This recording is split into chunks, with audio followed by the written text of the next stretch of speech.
நான் ஒரு உயர்ந்த குலத்தில் பிறந்த பெண்ணாக நான் பிறந்து நான் மாலையிட்ட எப்படி ஏற்பட்ட இடம் தெரியுமா அம்மா? எனக்கு தேர் ஏறியே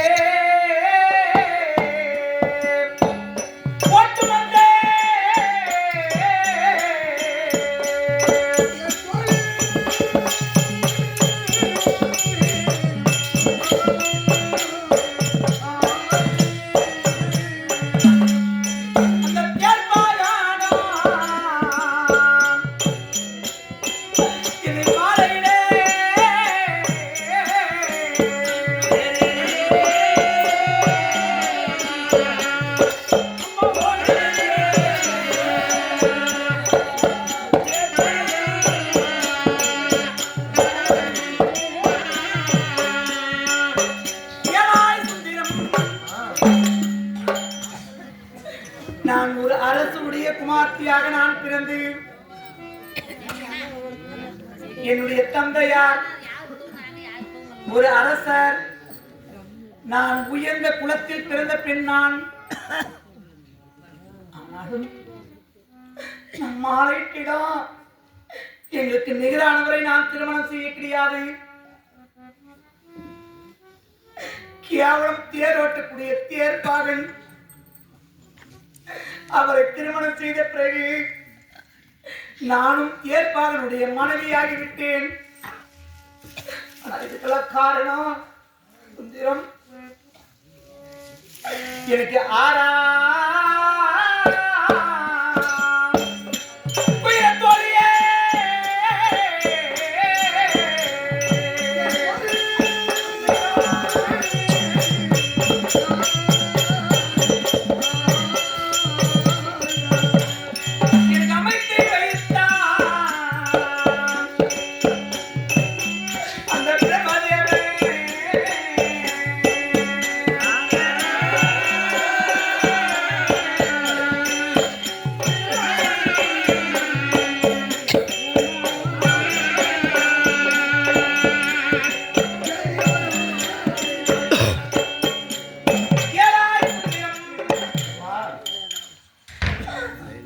இதுக்கெல்லாம் காரணம் யார் தெரியுமா? அந்த நான்முகனாவில் இருக்கக்கூடிய பிரம்மதேவனுடைய எழுத்து.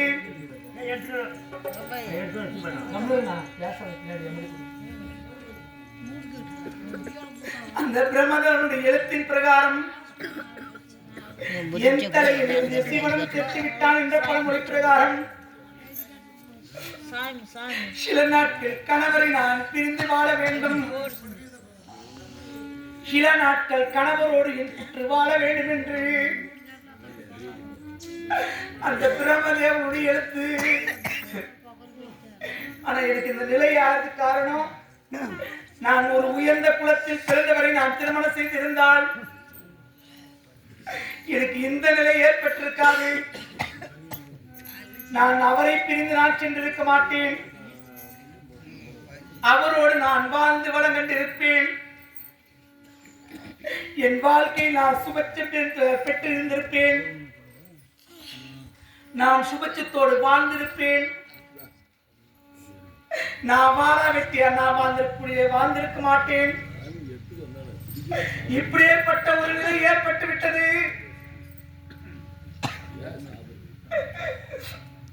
என் வாழ்க்கையே மாறிவிட்டது. பேசாதீங்க, மதியாருங்க.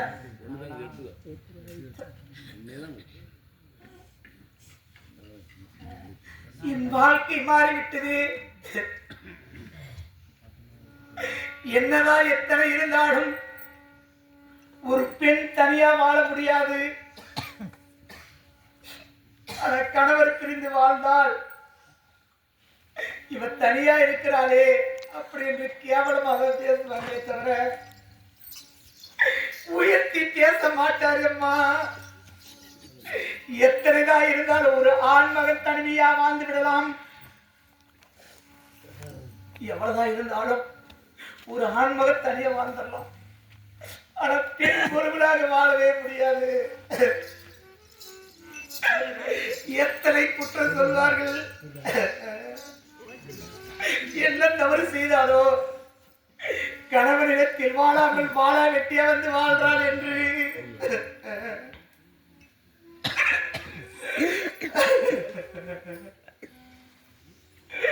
பெற்ற தாய் தந்தருக்கு இழிவாக பேசுவார்.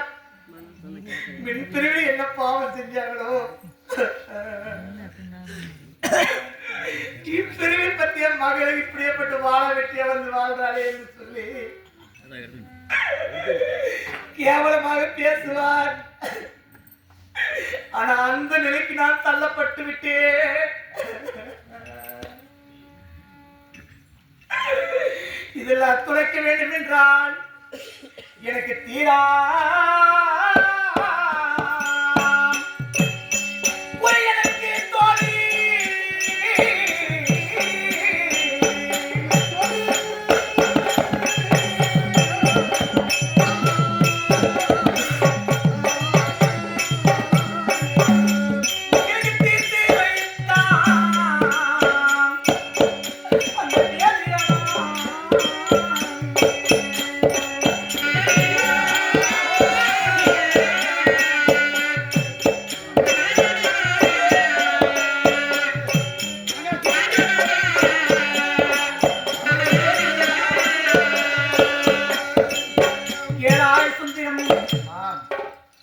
முக்குளத்துக்கு உயர்ந்தவராக ஏற்படுவர்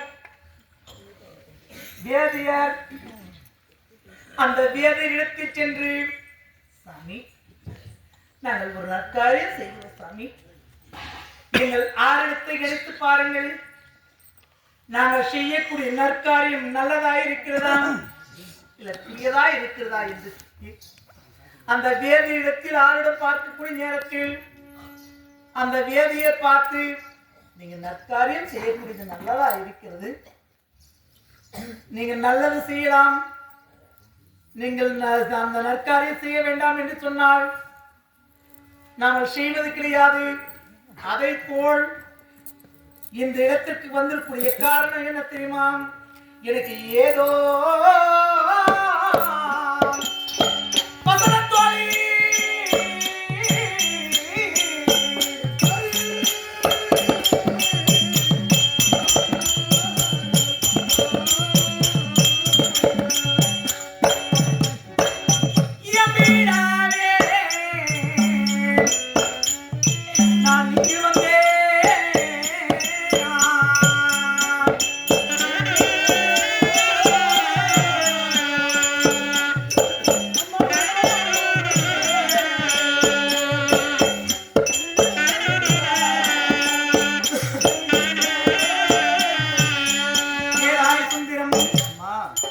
இந்த இடத்திற்கு வந்திருக்கூடிய காரணம், நான் வராது கூட இருந்திருப்பேன், ஆனா உலகம் போட்டு உத்தவர் அவங்களுக்கு மரியாதை கொடுத்து நான் போகணும் இல்லையா? அப்படி நான் அவர்களுக்காக மரியாதை கொடுத்து நான் இந்த இடத்துக்கு வந்திருக்கிறேன். வந்திருந்தாலும் ஒரு நிபந்தனை. என்னம்மா சரியம்மா? மழையா தரித்து மக்களை மூன்றின்றே கண்டதில்லை தையாள தொழில் மாறே.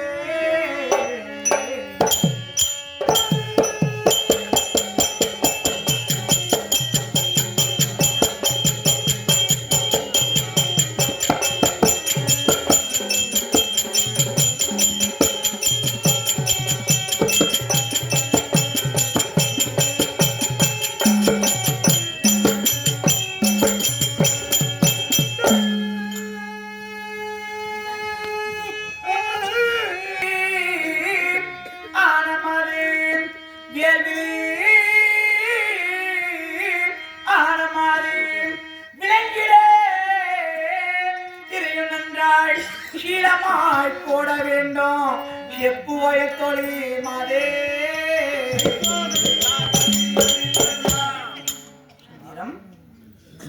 அவரை திருமணம் செய்து 3 ஆண் குழந்தையை பெற்றெடுத்து விடச்சேனன், விடவர்மன், விடகீர்த்தி என்று சொல்லக்கூடிய 3 ஆண் குழந்தையை பெற்றெடுத்து நான் வாழ்ந்த ஒரு நாளையில ஒரு நாள் நான் என்ன செஞ்சேன் தெரியுமா?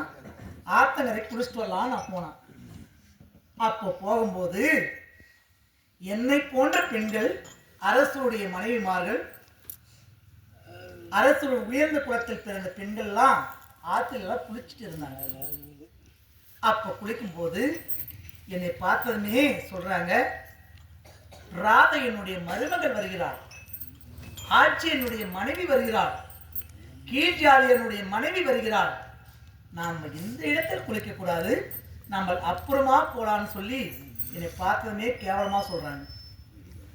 அப்ப என்ன ஆகுது? ஏண்டா நாமல் உயர்ந்த குலத்தை பெண், நான் எங்கள் அப்பா நாட்டுக்கு அரசர், நான் உயர்ந்த குலத்தில் பிறந்த பெண் நான். ஆனால் நாம் திருமணம் செய்தவர் கீழ்ஜாதியில் பிறந்தவர், அவரை தெரியாத திருமணம் செய்து விட்டேனா அப்படின்னு எங்க எனக்கு தெரியல. அப்படி வந்த அரண்மனைக்கு வந்தேன். என் பெட்டி பிடிக்கெல்லாம் எடுத்துக்கொண்டு 5 மாத கர்ப்பிணியோடு தாய் வீட்டுக்கு நான் வந்து விட்டேன்.